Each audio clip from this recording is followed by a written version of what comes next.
নমস্কার, good morning. আরও একটু সুন্দর দিন, সুন্দর সকালে আপনাদের সবাইকে স্বাগতম। আজকে তারিখ হচ্ছে 28শে মার্চ 2025 এবং আজকে আমার 365 ডেজ চ্যালেঞ্জের 44তম দিন। আমি 44তম দিনে বেরিয়ে পড়েছি আরও আমাকে নিজের শারীরিক এবং মানসিকভাবে সুস্থ রাখার জন্য নিজেকে দেওয়া নিজের যে চ্যালেঞ্জ সেটাকে পূরণ করার লক্ষ্যে। এবং আমি চাই যে প্রতিটি মানুষ তার যে স্বপ্ন সেটা পূরণ হোক এই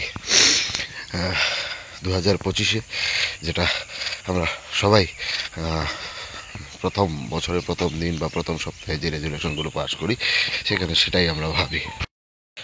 আজ শুক্রবার এবং সপ্তাহের প্রায় শেষ দুটো দিন, আর তারপর আছে আজ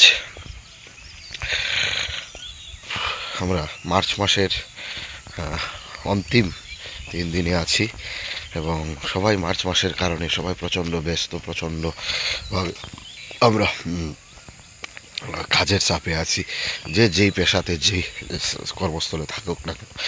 তারপরে যেটা আমার মনে হয়, নিজেকে সুস্থ রাখার জন্য, নিজেকে শারীরিক মানসিকভাবে তৈরি রাখার, প্রস্তুত রাখার জন্য আমাদেরকে সময় দিতে হবে। নিজের সুস্থতা, শারীরিক সুস্থতা যদি, মানসিক সুস্থতা যদি না থাকে তাহলে আমরা কখনোই কোনো কাজে আমাদের 100% দিতে পারবো না। এবং নিজের সুস্থতার চাইতে কোনো অবস্থাতে অন্য কিছু গুরুত্বপূর্ণ হতে পারে না। এবং মানুষ যতক্ষণ পর্যন্ত সুস্থ আছে ততক্ষণ পর্যন্ত সে সব কাজের ক্ষেত্রে সে ফিট এবং সব কাজটা সে করতে পারবে। এই লক্ষ্যই আমাকে বারবার এই যে রিজনটা, সেটাই আমাকে বারবার এই প্রতিদিন সকালবেলা উঠে নিজের শারীরিক এবং মানসিকভাবে সুস্থ রাখার জন্য যে প্রচেষ্টাগুলো সেটা করতে সহায়তা করে। তো বন্ধুরা, যেটা আমাকে অনুবদ্ধ করে এবং আমি যখন ডিমোটিভেট হয়ে যাই তখন আমরা পুনরায় রিস্টার্ট এবং ফোকাস, এই 3টা জিনিস করে আবার বেরিয়ে পড়ি প্রতিদিন সকালে। আমাদের প্রত্যেকের জীবনে ভালো এবং খারাপ সময় আসে।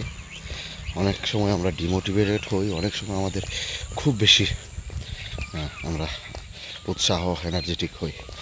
তো এটা ছোট্ট একটা আপনাদের সামনে গল্পের মতোভাবে একটা অভিজ্ঞতা শেয়ার করতে চাই।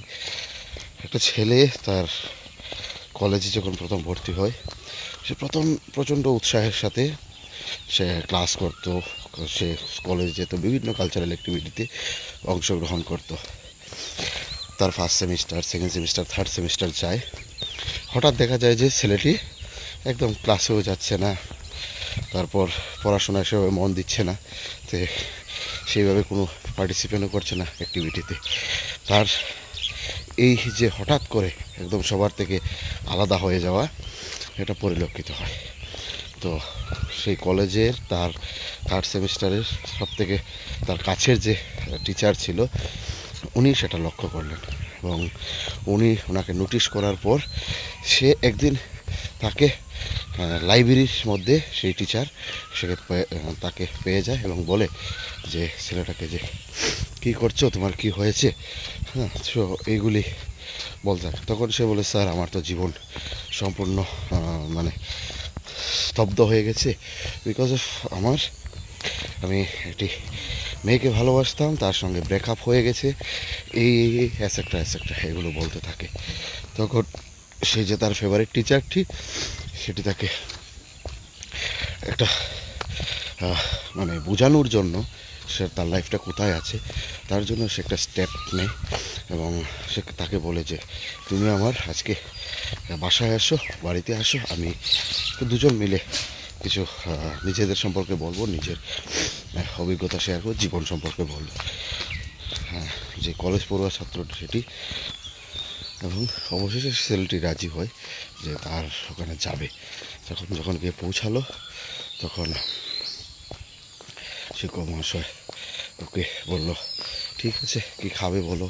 ও বিভিন্ন বিষয়ে কথা বলছিল, তখন লাস্টেও রাজি হলো যে লেবুর শরবত খাবে। তো ইচ্ছাকৃতভাবে সেই লেবুর শরবতটি যখন ও বানাচ্ছিল, শিক্ষক মহাশয় একটাতে লবণ বেশি দিয়ে দেয় এবং সে নিয়ে আসে। প্রথম যখন সেই কলেজ পড়ুয়া ছেলেটি সেই লবণের জাতীয় শরবত খেতে যায়, সেই মুখ থেকে ফেলে দিতে চেষ্টা করে। এই ঘটনা যখন ঘটছিল তখন সেটা শিক্ষক ভালোভাবে দেখছে। ফেলে দেওয়ার চেষ্টা করে তখন যে তার শিক্ষক মহাশয় ছিল উনি বলেন, আরে এটা কি করছো?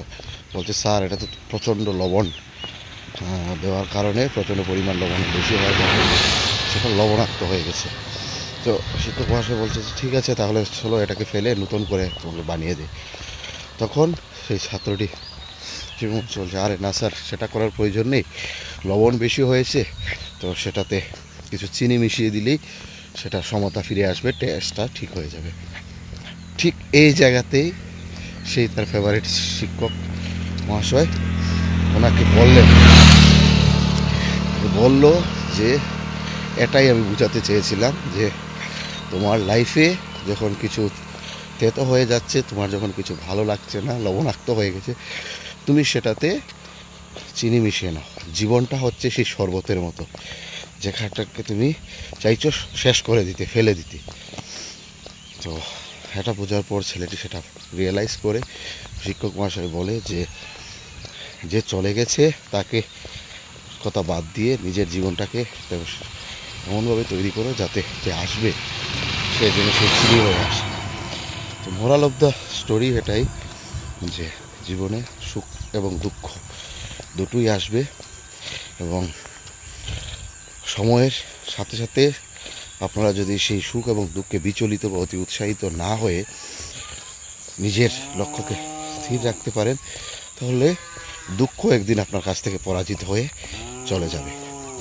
সো আজকের আমি প্রায় 2.8 কিলোমিটারের মতো এখন পর্যন্ত হেঁটেছি। আর আজকে আমার লক্ষ্য হচ্ছে 4.5 কিলোমিটার হাঁটা এবং সঙ্গে কিছুটা সময় ব্যায়াম যোগা করার। তো সেই লক্ষ্যে আমার চলছে আজকে 43তম দিনে।